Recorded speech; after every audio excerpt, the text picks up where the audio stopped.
Utah's past is carved into mountains, mines, and pioneer streets. From Salt Lake's Grand Tabernacle to hidden saloons in Bingham, every image whispers survival, faith, and grit. These photos unveil a state built by visionaries and risk-takers. Stay until the end, you'll see a Utah you've never imagined before. Saltaire Pavilion, Great Salt Lake, 1900. Built to be the Coney Island of the West, Saltaire Pavilion stood on stilts above the vast Great Salt Lake. Opened in 1893, it became a landmark of leisure and music, where families and travelers gathered, floating in salty waters and dancing under domed towers.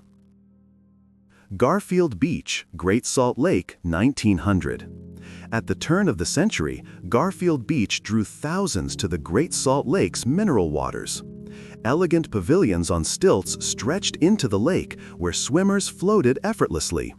Families strolled the long pier in summer attire, capturing Utah's transformation into a place of leisure, entertainment, and collective escape. The Combination Saloon, Kareen, 1900.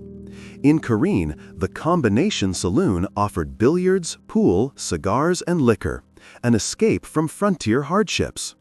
Around 1900, men gathered here not only to drink, but to debate, gamble, and form bonds. Saloons like this were social anchors of the West, balancing work, leisure, and the search for belonging.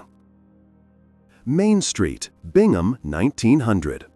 Main Street in Bingham bustled with bars, saloons, and the restless energy of a mining town.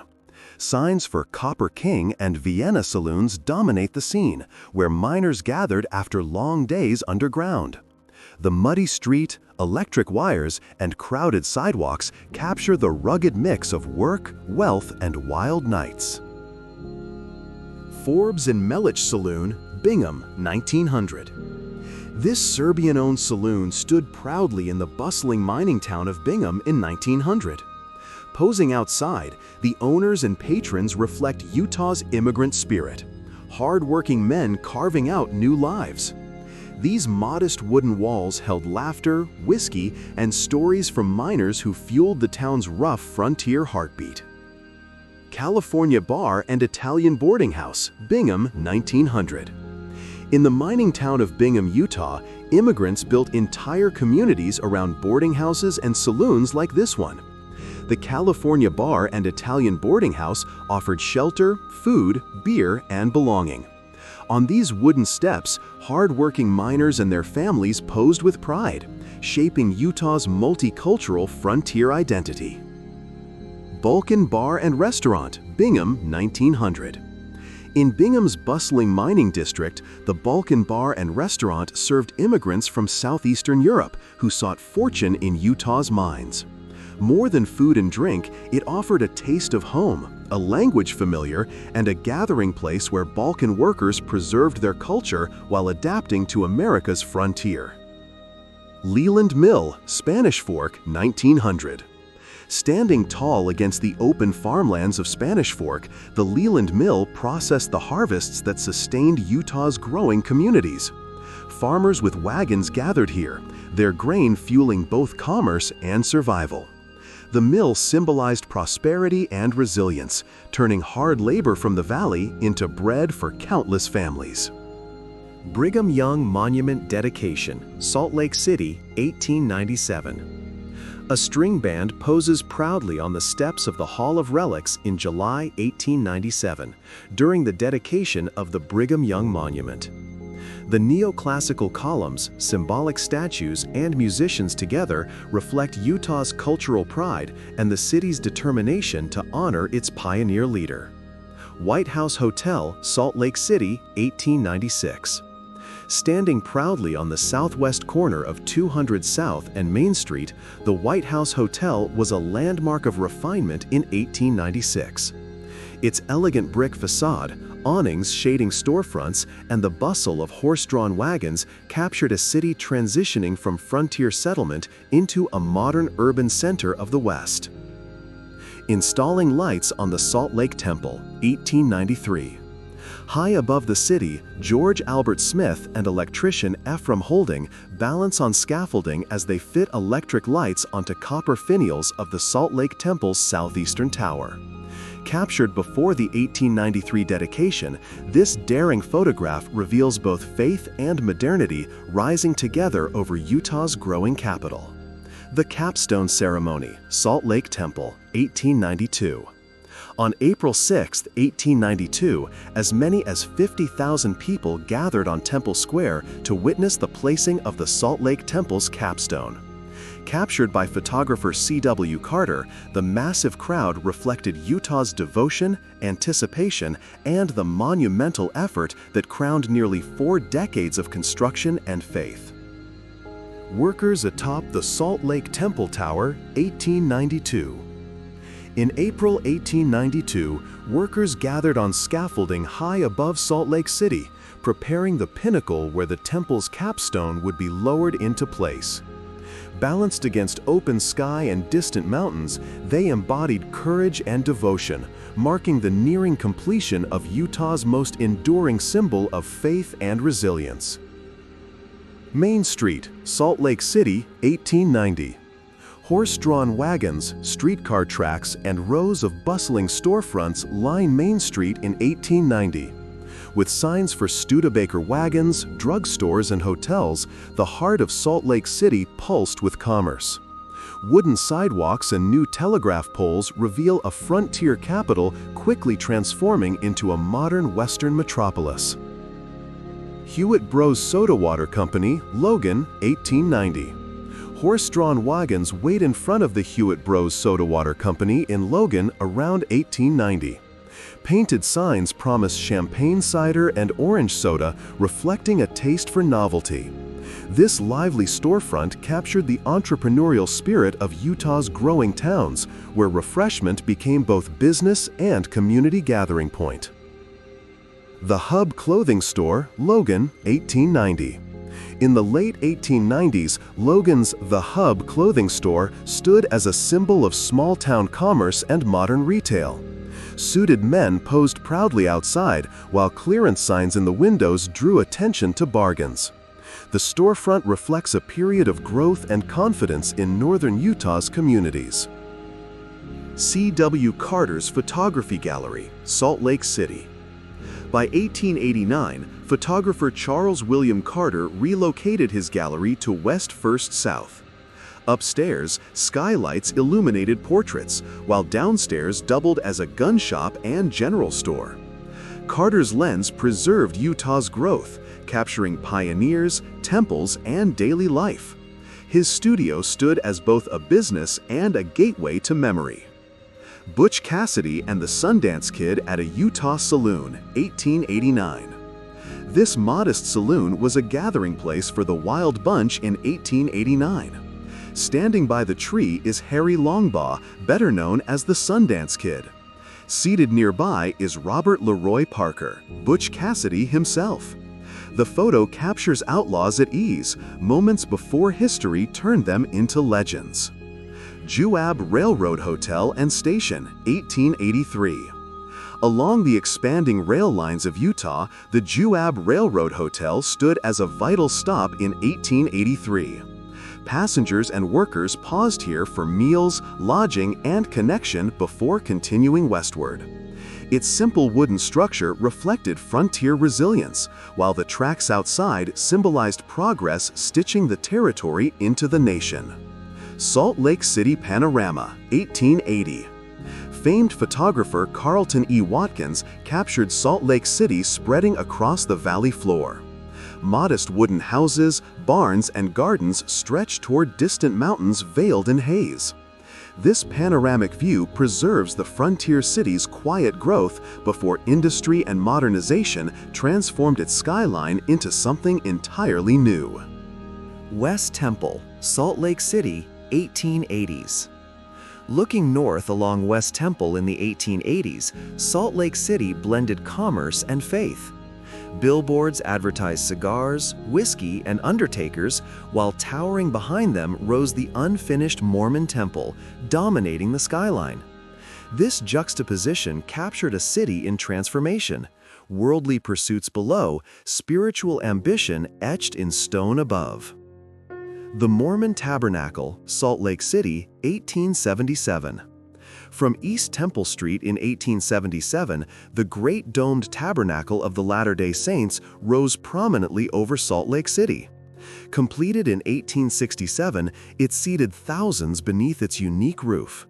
The structure became an architectural marvel of the frontier, hosting worship, music, and gatherings that anchored Utah's spiritual and civic life. First crematory in Salt Lake City, 1877. Curious citizens gathered around the city's first crematory, a structure that marked a controversial shift in funerary practices. At a time when burial was the cultural norm, the arrival of cremation stirred debate, reflecting both scientific progress and deep-rooted traditions in Salt Lake's growing community.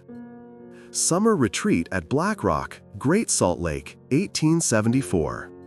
On the south shore of the Great Salt Lake, families gathered at a stone retreat house near Black Rock in 1874. At the lake's high water mark, this fashionable getaway offered fresh air, cool breezes, and leisure against a backdrop of shimmering waters and Utah's stark natural beauty. Alta City, Little Cottonwood Canyon, 1873.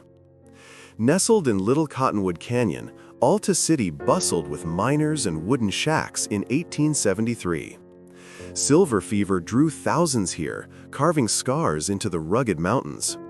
Photographed by Timothy O'Sullivan, this mining town symbolizes both ambition and impermanence. Riches extracted from the earth, while fragile communities rose and vanished in Utah's high peaks. Paiute Group near Cedar, 1872. Captured by Timothy O'Sullivan in 1872, this portrait shows a group of Paiute people near Cedar, Utah. Wrapped in blankets, seated among desert shrubs, their expressions reveal resilience and dignity. Long before railroads and bustling streets, the Paiutes lived upon this land, carrying traditions and memories that shaped Utah's earliest identity. Central Hotel, Corinne, 1871. Built in 1871, the Central Hotel in Corinne welcomed travelers, merchants, and railroadmen passing through northern Utah. Corinne, founded as a Gentile town, became a hub of trade and lodging on the frontier. The sturdy two-story building reflected the city's ambition to rival Mormon-dominated Salt Lake City. A crowd in Salt Lake City after Brigham Young's arrest, 1871. In 1871, a crowd filled Salt Lake City's streets after Brigham Young and others were arrested under charges of lascivious cohabitation. Captured by photographer C.W. Carter, the image reflects the tension between federal law and Mormon practice, as Utah's unique social fabric collided with America's evolving legal boundaries. East Temple Street, Salt Lake City, 1870. From the top of East Temple Street in 1870, Salt Lake City stretched southward with modest homes, dirt roads, and scattered trees. Small groups of residents lingered along the hill, gazing at a settlement in transition. No longer an isolated frontier camp, but not yet the bustling capital it would become. Ontario House, Park City, 1870. The Ontario House served as a boarding house for miners working at the Ontario Silver Mine around 1870. Dozens of men lived here, enduring long shifts in the booming mountain industry. Park City's wealth and growth were fueled by silver, and places like this were the miners' temporary homes. Leisure at Black Rock, Great Salt Lake, 1870s. By the early 1870s, Black Rock on the Great Salt Lake had become a beloved summer retreat. Families gathered on wooden piers, women in long dresses sat by the shore, while swimmers and a sailboat dotted the horizon. It was leisure, community, and Utah's natural wonder blending into timeless memory. Steam-powered fire engine, Salt Lake City, 1870s. One of Salt Lake City's earliest fire engines used steam pressure to pump water. Firefighters and townspeople gather proudly around the gleaming machine, its hoses coiled and wheels ready. This innovation marked progress, giving the growing frontier city modern tools to battle blazes threatening wooden streets and shops. East Temple Street in winter snow, 1869. A covered wagon halts on East Temple Street during a heavy snowfall in 1869. Behind it, storefronts advertise hardware, farming tools, and clothing, anchoring commerce on the city's west side. The scene captures Salt Lake City, balancing frontier hardship with the steady rise of trade and permanence in Utah's capital. Laying the last rail, Promontory Summit, 1869. On May 10, 1869, dignitaries and workers gathered for the final rail of the Transcontinental Railroad. Crowds lined the track as Union Pacific officials posed proudly, with locomotives looming behind. Though many labored unseen, particularly Chinese workers absent from this frame, the moment symbolized unity, ambition, and America's leap into a new age.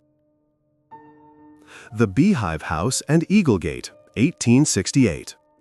Built in 1854, the Beehive House became the residence of Brigham Young, Utah's pioneer leader. By 1868, the stone wall and eagle gate were in place, symbolizing strength and guardianship. This photograph captures early Salt Lake City, blending frontier simplicity with emerging grandeur at the very heart of Mormon leadership. Wagon train near Echo Canyon, 1868. Covered wagons wound their way through Echo Canyon in 1868, carrying freight from the eastern states towards Salt Lake City. These caravans brought goods, tools, and supplies vital for survival and growth. Before the railroad, such wagon trains were Utah's lifeline, linking an isolated frontier to America's expanding economy. Inside Samuel Teasdale's General Store, Salt Lake City, 1868. Clerks pause for a photograph inside Samuel Teasdale's bustling General Store on East Temple Street around 1868. Shelves overflow with goods, barrels, jars, textiles, and tools, bringing the wider world into Utah's frontier capital. This rare interior view captures commerce, community, and the everyday rhythm of life in early Salt Lake City. The Salt Lake Theater, 1868. Completed in 1862, the Salt Lake Theater could seat 1,700 people, earning it the nickname the finest playhouse west of the Mississippi. By 1868, it stood proudly at First East and First South, hosting plays, concerts, and community events that brought art and refinement to Utah's frontier capital. A crowd on East Temple Street, 1868. East Temple Street bustled with energy as crowds gathered among storefronts advertising clothing, drugstores, and general goods. Against the Wasatch Mountains, the scene reveals a city alive with trade and community. It was the beating heart of Salt Lake City, where frontier isolation met emerging urban vibrancy. 100 south between State and Maine, Salt Lake City. A quiet dirt street stretches across early Salt Lake City in 1864, with fenced yards, simple brick homes, and leafless trees hinting at winter's hold. Behind it all, the Wasatch Mountains rise in the distance, a timeless reminder that even in its infancy, the city stood framed by nature's grandeur. From crowded streets to remote mining towns, Utah's history is alive in these rare photos. Each detail speaks of struggle and hope that shaped today's state. Which picture moved you most? Share your thoughts below and tell us, would you have thrived better in Utah then or now?